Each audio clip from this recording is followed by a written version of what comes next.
Nako, eto na po mga kabayan. Lagot si Lacson at Tuta Soto butata na naman. Pipigilan ang hearing ng Blue Ribbon. Nako po, Lacson, yari kay Coca. Nako po, yan po mga kabayan ang ating alamin sa video ito. Pero bago po natin simulan yan mga kabayan, palike naman po ng video ito. Malaking tulong po yan. Maraming salamat po. At eto nga mga kabayan, bago po natin i-play yan, eto muna. Pasadahan po muna natin to mga karbi natin na BP Sara. Oh, ito pong good news mga kababayan para sa atin pong mga DDS. Ayan ha. Sa kabila po ng kanilang paninira at sa impeachment ni BP Sara, nako, ito po ang balita. Vice President Sara Duterte tumaas ang SWS Net Satisfaction Ratings. Ayan. Ayon sa inilabas na datos, umakyat sa positive 29 ang net satisfaction rating ni Vice Presidente mula sa plus 28 na naitala noong November 2025 mga kababayan. So, yan, tumaas po mga kababayan yung ratings ni BP Sara. Samantala, ang ratings po ng Pangulo mga kababayan ay pabagsak mula po sa negative 3. Mga kababayan ay lumagapak po ito sa negative 15. Ayan mga karibin natin, no?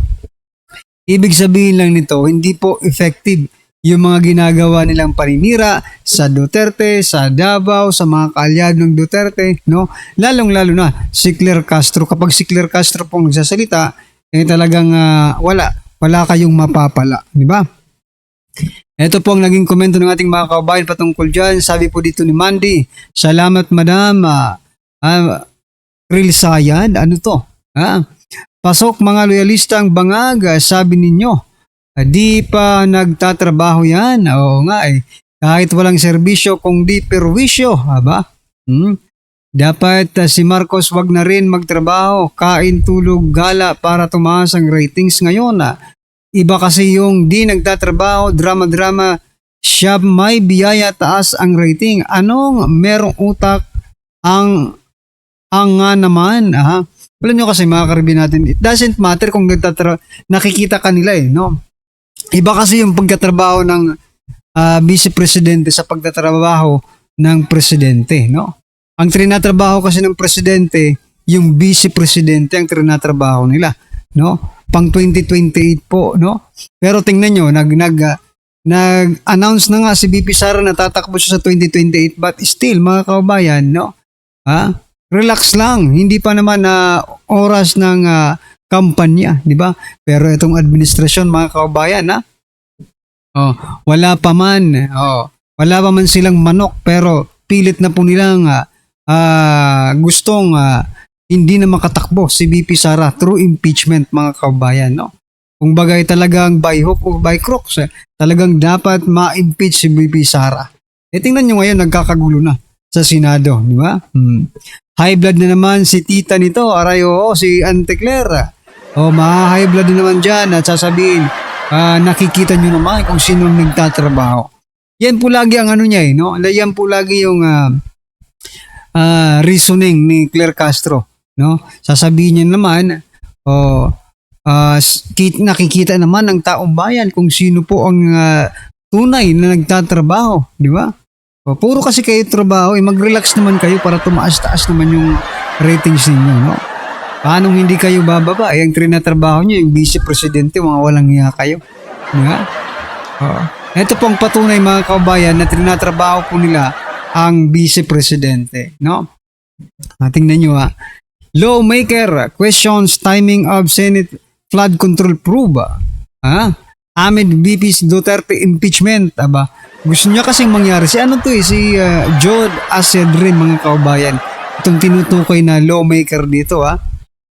Si Jod Asedre mga karibin natin, gusto niyang unahin yung impeachment at wag nang pakialaman yung flood control scam mga kababayan. Maging si Soto, di ba? Maging si Soto mga kababayan, sinasabi niya, bawal yung subcommittee na yan.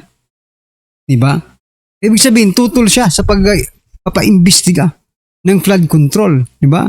Sa bagay, nung siya po ang Senate President, wala naman po silang ginawa dyan sa flood control na yan. Hinayaan lang po nila. Ngayon mga kababayan, mukhang tutuluyan na ni Senator Dante Marcoleta at SP Cayetano itong flood control na ito. Diba? At iimbitahan nga yung mga dapat imbitahan. Yung 18 Marines, si Saldico. Diba? Kung pwede nga, pati si Romualdez, imbitahan dyan Diba? Imbitahan dyan. May imbitahan yan si Romualdez, mga karbi natin. Pero sasabihin na naman ng mga tagapagtanghol, mga tagapagtahol ni Romualdez, kailangan, okay? Kailangan dumaan sa parliamentary courtesy. Igagalang na naman ang magbibigay kortesiya sa House of Representatives at optional. Kung ito bang si Romualdez ay a-attend or hindi a-attend, it's up to him, mga kababayan. Ganun lang yung kasimple. Parliamentary courtesy. Yan palagi ang binibida ni Tito Soto, no? Nung nag-iimbestiga sila sa Blue Ribbon Committee, no?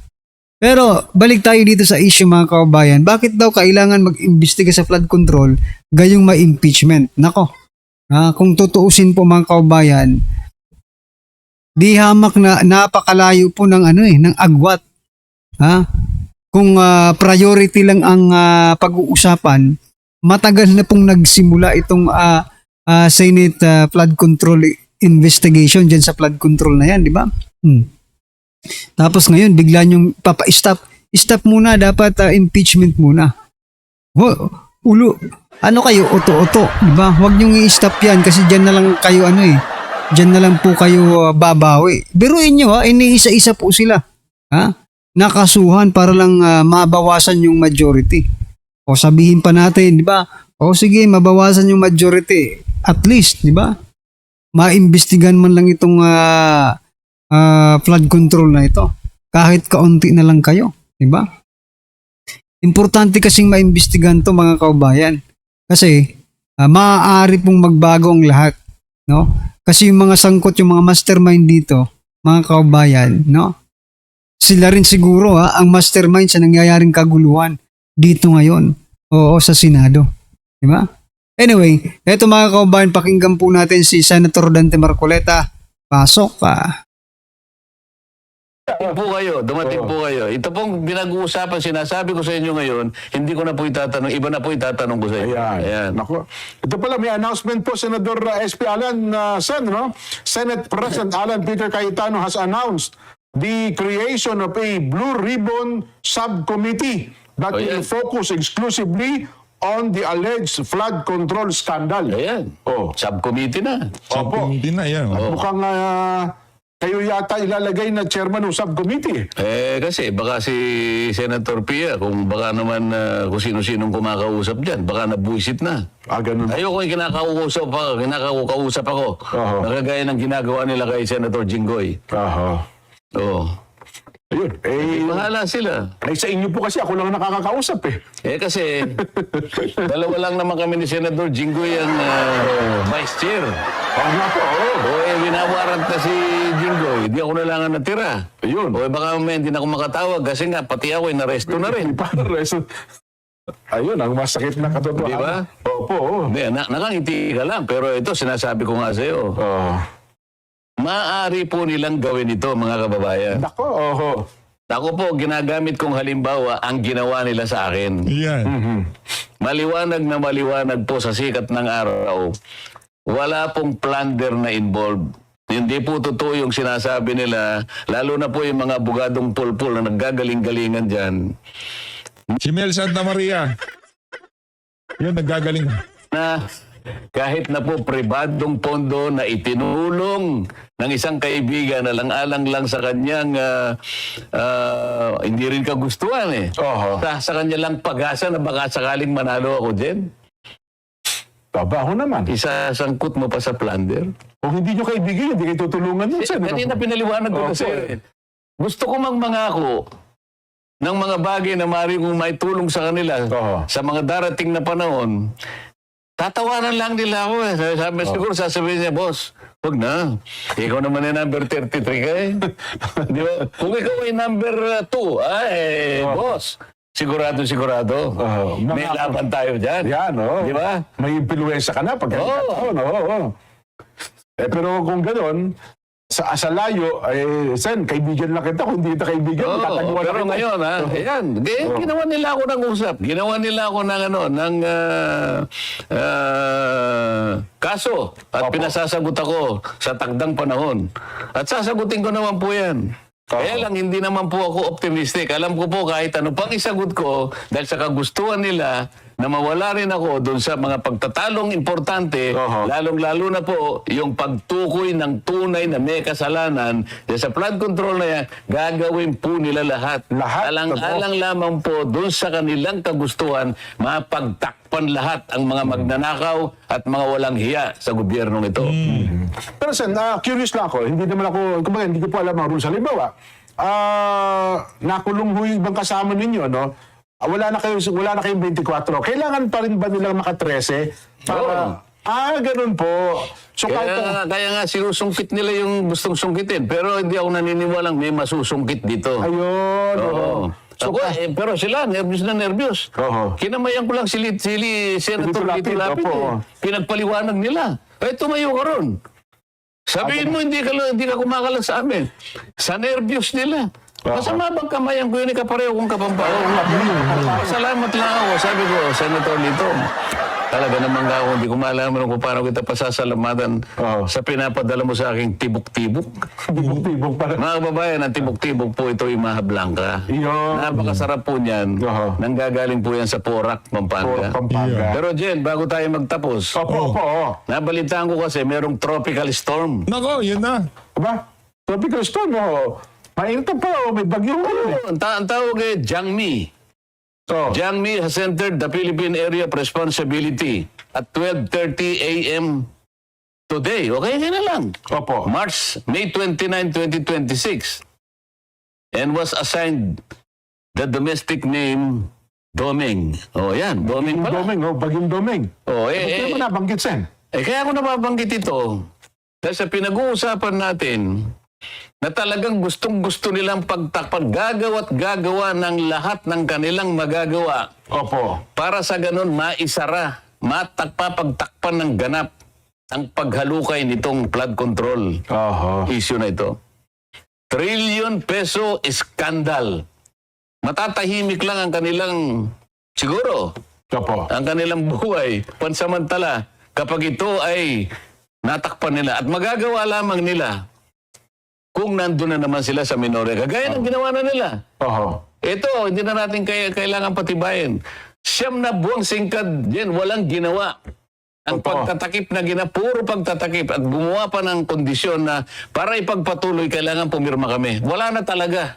Wala na talagang asahan. Kaya ko lang nabanggit si Doming. Opo. Ayun.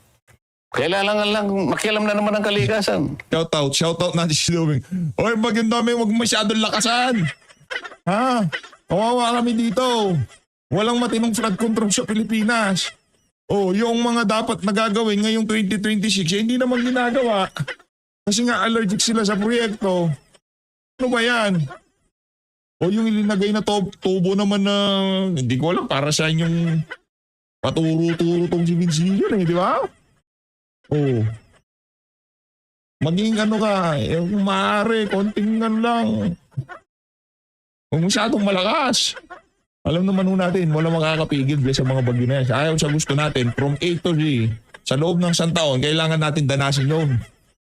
Kunyari, hanggang lang tayo, hanggang P, pasalamat tayo. Hindi tayo umabot ng Z. Nasa D na pala tayo ngayon, Doming na. Ang bihira talaga. Alam niyo kung plano nilang pagtakpan yan, mahirap yan kasi tuwing bumabaha. Wag naman sanang dumating si Doming na dala-dala ng lahat ng buhos ng ulan na kanyang madadala rito. Ako nakikiusap ako sa iyo, Doming, habang ikaw ay nandyan pa lang at hindi ka pa talaga nalalasa. Sapagkat ang mga kababayan namin bugbog na sa kahirapan. Nako. Kung gagawin mo lang ito para ipaalala uli sa amin, sana matauhan naman yung mga taong nagtatangka na naman para sa ganoon ay takpan ito. Nako po. Ito din, kaya ako nasabi lang. Opo. Hanggang gaano pa ba kailangan nila? Di ba? Ba't di nila ayusin? Ang problemang ito para sa ganon, sumulong na ang bansa natin. Yeah. Kita kung ano ang pinaggagawa. Marano na, move on na tayo. Yung totoong move on. Di ba? Tapusin na natin to. Pakulong na yung mga dapat pakulong. Hindi si Jinggoy. Iba yun. Si Jinggoy, pagka napakulong na natin yung mastermind at nagkalitaw-litaw sa mga ebidensya, may pananagutan siya, ikulong din siya. Pambihira. Pero para ikulong siya, para mapakita sa zona na meron na nakakulong, may problema tayo dun. Kausap mo puro congressman, isang congressman. Si Jinggoy at mga congressman, walang kaibahan. I mean, pareho silang mambabatas, dumadaan sa kanila ang kapirahan ng sambayanan. Diba? Sa kanila dumadaan yung mga proyekto. O nasa si Gordiola, nasa si Romualdez, nasa si Zaldico, wala. O sabihin na natin, wala. O nasaan yung mga may pananagutan. O. Sa tingin ko, baka lumala pa ang problema natin. Baka naghihintay pa ng mga 3 Yolanda siguro ang bihira naman talaga. Oo. napakabigat po niyan. Ano? Ay, nako. Happy birthday muna kina ka Mark Angel. Ayun na nga mga kababayan, rumekta ho tayo dito kay Sir. So yan mga kababayan, no? Ano po ang inyong opinion, reaksyon patungkol po dyan? Mga karibin natin talaga pwede rin, di ba? Na dahil po dyan, mga karibin natin, talagang ma-check na naman natin. Oo. O, dahil po sa bagyong ito, di ba? Ma-fact check na naman. I-audit na naman po. O, ayan ang totoong audit mga karibin natin, no? Huwag nga lang sanang lakasan, sabi nga ni Senator Dante Marcoleta, tama-tama lang para at least maalala lang din naman natin na meron talagang eto yung flood control nga mga kaubayan, di ba?